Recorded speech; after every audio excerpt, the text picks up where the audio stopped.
Days went by, and weeks. Jonas learned through the memories the names of colors and how he began to see them all in his ordinary life, though he knew it was ordinary no longer and would never be again. But they didn't last. There would be a glimpse of green, the landscaped lawn around the central plaza, a bush on the river bank, the bright orange of pumpkins being trucked in from the agricultural fields beyond the community boundary. Seen in an instant, the flash of brilliant color, but gone again, returning to their flat and hueless shade. The giver told him that it would be a very long time before he had the colors to keep. "But I want them," Jonas said angrily. "It isn't fair that nothing has color." "Not fair?" The giver looked at Jonas curiously. "Explain what you mean." "Well," Jonas had to stop and think it through, "if everything's the same, then there aren't any choices. I want to wake up in the morning and decide things, a blue tunic or a red one." He looked down at himself, at the colorless fabric of his clothing, but it's all the same, always. Then he laughed a little.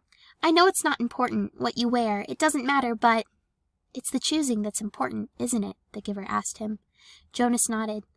"My little brother," he began, and then corrected himself. "No, that's inaccurate. He's not my brother, not really, but this new child that my family takes care of, his name's Gabriel." "Yes, I know about Gabriel." "Well, he's right at the age when he's learning so much. He grabs toys when we hold them in front of him. My father says he's learning small muscle control, and he's really cute." The giver nodded. "But now that I can see colors, at least sometimes, I was just thinking, what if we could hold up things that were bright red or bright yellow and he could choose, instead of the sameness? He might make wrong choices." "Oh." Jonas was silent for a minute. "Oh, I see what you mean. It wouldn't matter for a new child's toy, but later it does matter, doesn't it? We don't dare to let people make choices of their own." "Not safe?" the giver suggested. "Definitely not safe," Jonas said with certainty. "What if they were allowed to choose their own mate, and choose wrong? Or, what if," he went on, almost laughing at the absurdity, "they chose their own jobs?" "Frightening, isn't it?" the giver said. Jonas chuckled. "Very frightening. I can't even imagine it. We really have to protect people from wrong choices." "It's safer." "Yes," Jonas agreed, "much safer." But when the conversation turned to other things, Jonas was left, still, with a feeling of frustration that he didn't understand. He found that he was often angry now, irrationally angry at his group mates, that they were satisfied with their lives which had none of the vibrance his own was taking on, and he was angry at himself that he could not change that for them. He tried. Without asking permission from the giver, because he feared or knew that it would be denied, he tried to give his new awareness to his friends. "Asher," Jonas said one morning, "look at those flowers very carefully." They were standing beside a bed of geraniums planted near the Hall of Open Records. He put his hands on Asher's shoulders and concentrated on the red of the petals, trying to hold it as long as he could, and trying at the same time to transmit the awareness of red to his friend. "What's the matter?" Asher asked uneasily. "Is something wrong?" He moved away from Jonas's hands. It was extremely rude for one citizen to touch another outside of family units. "No, nothing. I thought for a minute that they were wilting, and we should let the gardening crew know they needed more watering." Jonas sighed and turned away. One evening he came home from his training weighted with new knowledge. The giver had chosen a startling and disturbing memory that day. Under the touch of his hands, Jonas had found himself suddenly in a place that was completely alien, hot and windswept, under a vast blue sky. There were tufts of sparse grass, a few bushes and rocks, and nearby he could see an area of thicker vegetation, broad, low trees outlined against the sky. He could hear noises, the sharp crack of weapons. He perceived the word guns, and then shouts, and an immense crashing thud as something fell, tearing branches from the trees. He heard voices calling to one another. Peering from the place where he stood hidden behind some shrubbery, he was reminded of what the giver had told him. There had been a time when flesh had different colors. 2 of these men had dark brown skin, the others were light. Going closer, he watched them hack the tusks from a motionless elephant on the ground and haul them away, spattered with blood. He felt himself overwhelmed with a new perception of the color he knew as red. Then the men were gone, speeding toward the horizon in a vehicle that spit pebbles from its whirling tires. One hit his forehead and stung him there, but the memory continued, though Jonas ached now for it to end. Now he saw another elephant emerge from the place where it had stood hidden in the trees. Very slowly it walked to the mutilated body and looked down. With its sinuous trunk it stroked the huge corpse, then it reached up, broke some leafy branches with a snap, and draped them over the mass of torn, thick flesh. Finally, it tilted its massive head, raised its trunk, and roared into the empty landscape. Jonas had never heard such a sound. It was a sound of rage and grief, and it seemed never to end.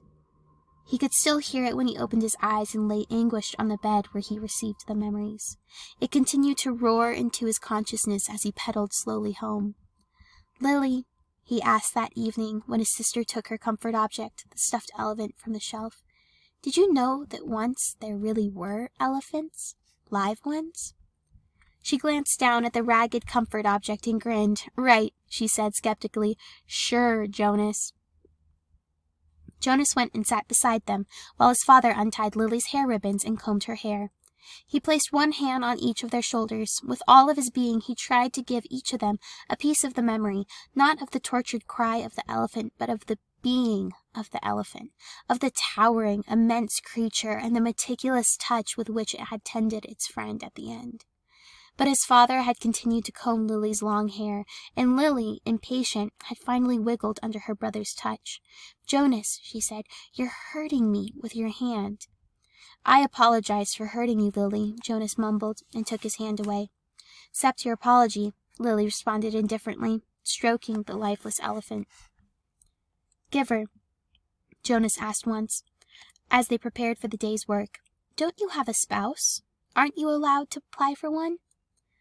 Although he was exempted from the rules against rudeness, he was aware that this was a rude question, but the giver had encouraged all of his questions, not seeming to be embarrassed or offended by even the most personal. The giver chuckled. "No, there's no rule against it. And I did have a spouse. You're forgetting how old I am, Jonas. My former spouse lives now with the childless adults." "Oh, of course." Jonas had forgotten the giver's obvious age. When adults of the community become older, their lives become different.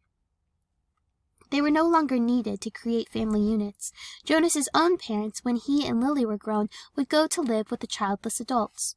"You'll be able to apply for a spouse, Jonas, if you want to. I'll warn you, though, that it will be difficult.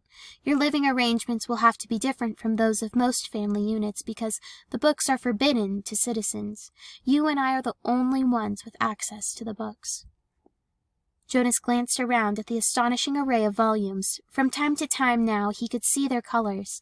With their hours together, his and the giver's, consumed by conversation and by the transmission of memories, Jonas had not yet opened any of the books. But he read the titles here and there, and knew that they contained all of the knowledge of centuries, and that one day they would belong to him. "So if I have a spouse and maybe children, I will have to hide my books from them?" The giver nodded. "I wasn't permitted to share the books with my spouse, that's correct. And there are other difficulties, too.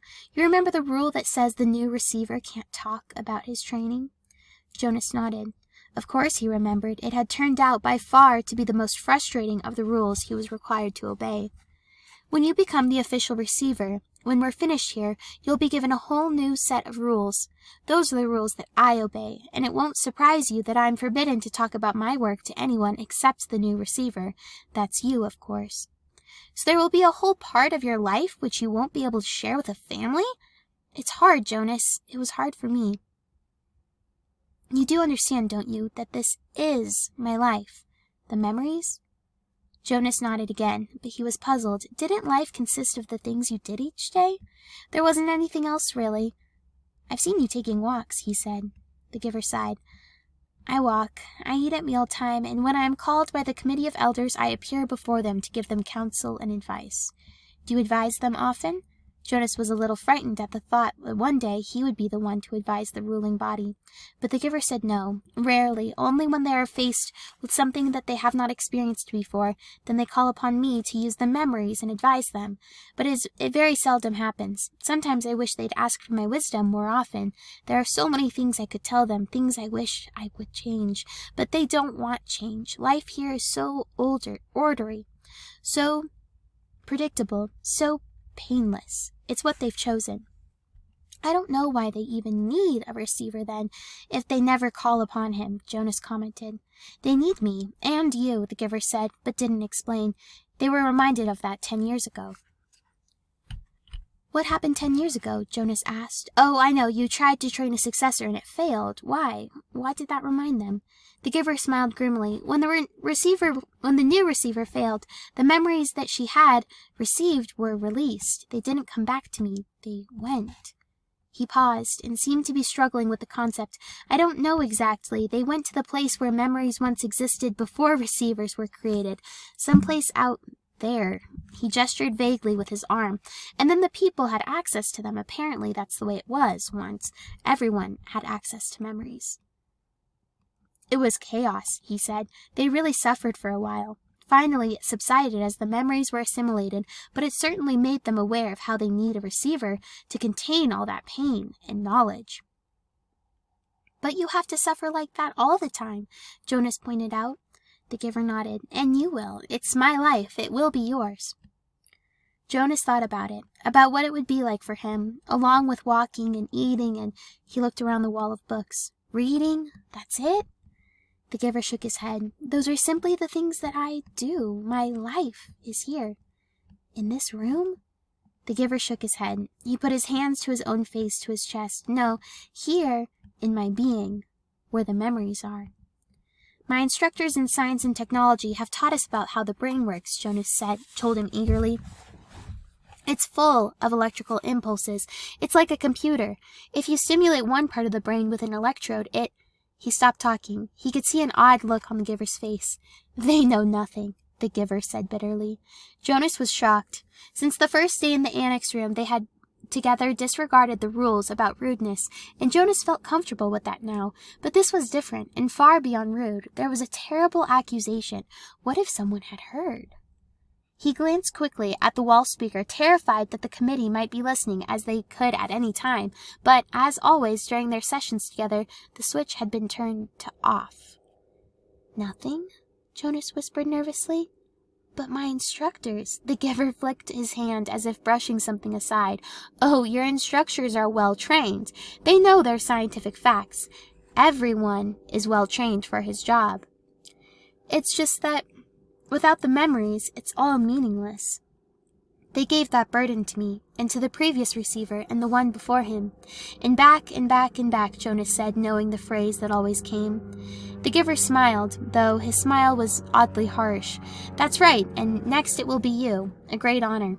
Yes, sir. They told me that at the ceremony, the very highest honor.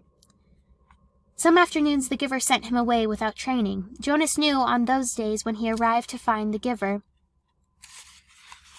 hunched over, rocking his body slightly back and forth, his face pale, that he would be sent away.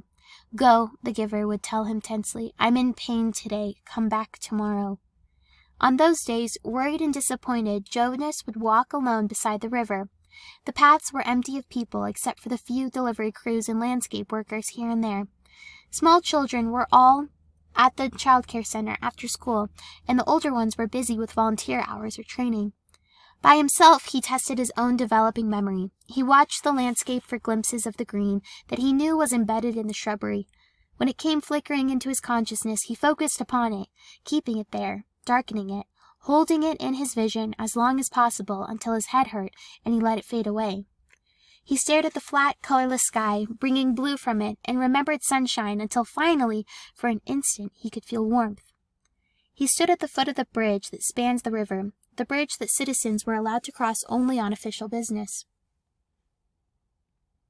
Jonas had crossed it on school trips, visiting the outlying communities, and he knew that the land beyond the bridge was much the same, flat and well-ordered with fields for agriculture. The other communities he had seen on his visits were essentially the same as his own. The only differences were slightly altered styles of dwellings, slightly different schedules in the schools. He wondered what lay in the far distance, where he had never gone. The land didn't end beyond those nearby communities. Were there hills elsewhere? Were there vast, wind-torn areas like the place he had seen in memory, the place where the elephant died? Giver, he asked one afternoon following a day when he had been sent away, what causes you pain? When the giver was silent, Jonas continued, "The chief elder told me at the beginning that the receiving of memories causes terrible pain, and you described for me that the failure of the last new receiver released painful memories to the community." "But I haven't suffered, Giver. Not really," Jonas smiled.